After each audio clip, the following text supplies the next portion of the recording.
রচনাদি number 1 হবে, দেওয়াল লেখা শুরু করে দাবি তৃণমূল মহিলা ব্রিগেডের। গতকাল ব্রিগেড থেকে প্রার্থীদের নাম ঘোষণা করে তৃণমূল নেতৃত্ব। হুগলিতে লকেট চট্টোপাধ্যায়ের বিরুদ্ধে লড়াই করবেন রচনা বন্দ্যোপাধ্যায়। নাম ঘোষণার পরই হুগলিতে শুরু হলো দেওয়াল লেখন। আজ চুচুড়ার মতিবাগান এলাকায় তৃণমূল কর্মীরা দেওয়াল লিখতে শুরু করেন। হুগলি চুচুড়া পুরসভার প্রাক্তন চেয়ারম্যান গৌরীকান্ত মুখোপাধ্যায়ের সঙ্গে দেওয়াল লেখায় হাত লাগান মহিলা কর্মীরা।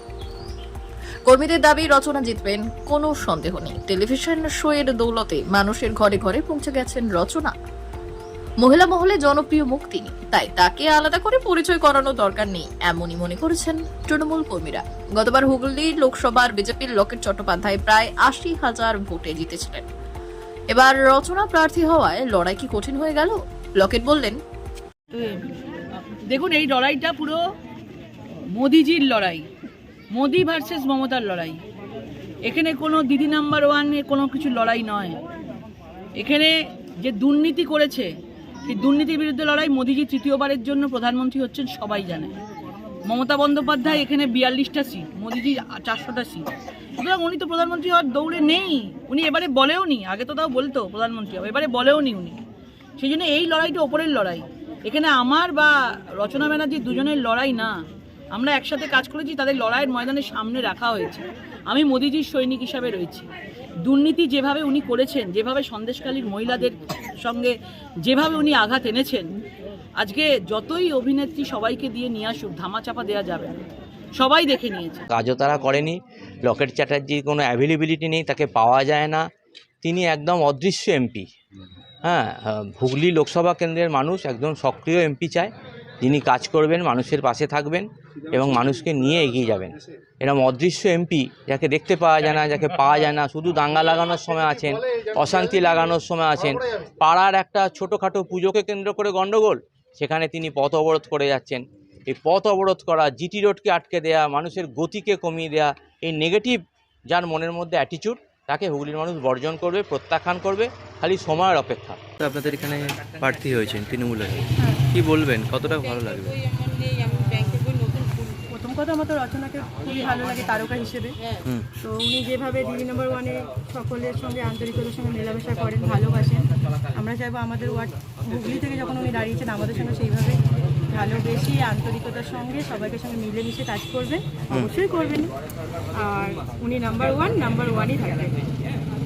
এই যে যার কোনো মানে কি বলবো, ওনাকে এতদিন আমরা কোনো ভালো কাজ তো ছেড়ে দিন, কোনো খারাপ কাজও আমরা ওনাকে দেখতে পাইনি। তো লকেটের কোনো সম্ভাবনা নেই এখানে জেতার জন্য। মানে রচনা দি নাম্বার 1ই থাকবেন, আর আমাদের এখান থেকে উনিই জিতবেন। কি নাম আপনার? সালমা খাতুন। সালমা খাতুন। রচনা ব্যানার্জি প্রার্থী, কি বলবেন? রচনা ব্যানার্জি প্রার্থী। আমরা খেলার প্রথম রাউন্ডেই ওয়াক ওভার পেয়ে গেছি 4 গোলে। 4 গোলে ওয়াক ওভার পেয়ে গেছি। রচনা ব্যানার্জি ঘরে ঘরে, মেয়েরা অন্তত জানে দিদি নাম্বার 1, তো বলার কোনো জায়গা নেই। মমতা ব্যানার্জিকে ধন্যবাদ, ভালো প্রার্থী দিয়েছে। কিন্তু অনেকটা দেরি হয়ে যাচ্ছে না? কোনো দেরি না, আমরা 365 দিন দল করি।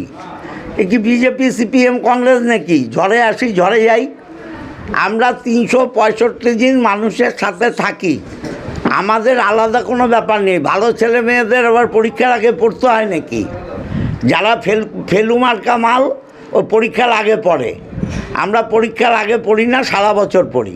দাদা, বিজেপি বলছে যে উনি রাজনীতিতে প্রথম, পিচ বুঝতে বুঝতেই আমরা বোল্ড আউট করে দেবো।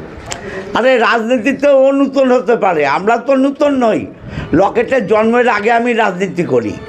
লকেট যখন জন্মায়নি না, আমি তখন রাজনীতি করি। তো জন্মাবার পর 18 বছর হয়েছে, তারপর রাজনীতি করেছে। তো ও কি বোঝে?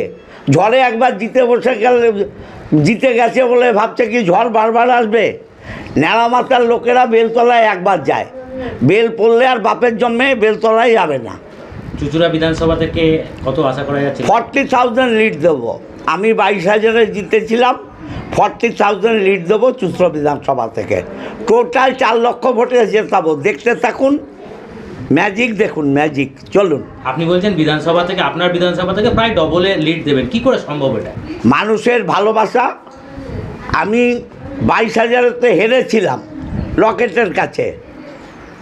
লোকসভায় 19-এ 22,000-এ হেরেছিলাম, আবার আমি 22,000-এ জিতলাম কি করে? তাহলে 44,000 কভার করেছি। আর এই 2.5 বছর আবার 3 বছর জেতার পর মানুষ তো ভালোবাসে আমাকে। শুধু রাজনীতি নয়, আমি কাকে দেখি না।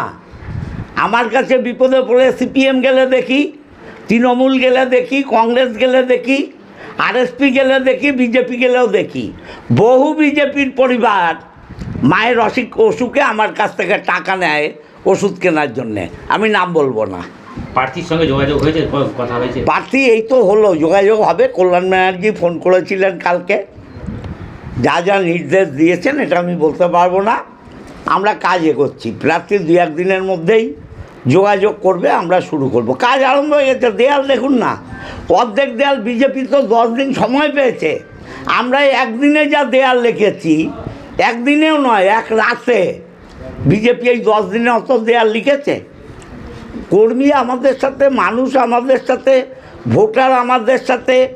লক্ষ্মী ভাণ্ডার থেকে স্বাস্থ্যসাথী, স্বাস্থ্যসাথী থেকে সবুজ সাথী, সবুজ সাথী থেকে খাদ্যসাথী, খাদ্যসাথী থেকে রূপশ্রী, কন্যাশ্রী। প্রতিটা পরিবার তৃণমূলের কিছু না কিছু আশা ভরসা আছে প্রতিটা বাড়িতে। ভয় কিসের? পঞ্চায়েতও ভয় পায়নি, পৌরসভাও পায়নি, লোকসভাও পায় না। প্লাস রচনা ব্যানার্জি ক্যান্ডিডেট। দুই প্রার্থী, বিজেপি এবং তৃণমূলের দুজনেই প্রার্থী, একটা সময় একই পর্দায় দেখা গেছে।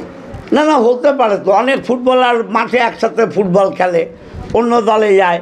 ক্রিকেটাররা একসাথে ক্রিকেট খেলে, অন্য দলে যায়। এই তো আমরা 2টো ক্রিকেটারকে টিকিট দিয়েছি, আবার বিজেপিও একটা ক্রিকেটারকে টিকিট দিয়েছে। তো কী হয়েছে? বাড়িতে স্বামী স্ত্রী আলাদা হয়, ছেলে মেয়ে আলাদা হয়। আরে তো ফিল্ম জগৎ, টাকা পেয়েছে ফিল্ম করেছে, ফকটে ফিল্ম করেছে নাকি?